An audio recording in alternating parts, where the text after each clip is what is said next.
kilala? Hindi. Bueno, ako, si Doña Victorina de los Reyes de Espadanya. Ang pinakamaganda sa buong Pilipinas, ang pinakamahalika, ang pinakamataas sa inyong lahat. Tingnan mo ang mga palarente sa aking sugal.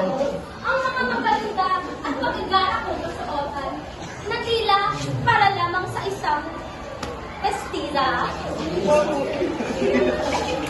Bata pa lang ako, ay marami nang nagagandahan at naniligaw sa akin. Ngunit, inabay ko sila. Kasi, mo yung kay Zaya. bakit ako magpapakasal? Yes, Doña Vic. magpapasakal sa isang inyo. Hindi maaari. Bata pa lang ako, ay alam ko na sa Espanyol ako magpapakasal. At ito ang aking tulinsoy.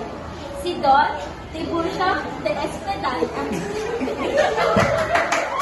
Alam mo ba, napadaan kami sa tapat ng bahay ng Albert. At nagkataong, naroon ang napakapangit na si Doña Consolacion. Bigla ba nung sumimawat at dumura sa harapan ko? Napakawalang modo! Pero, nasi pa din! Akala mo kung sino siya para dumura sa harapan ko. Kaya ngayon, kanino kayo kakampi? Kay Consolacion?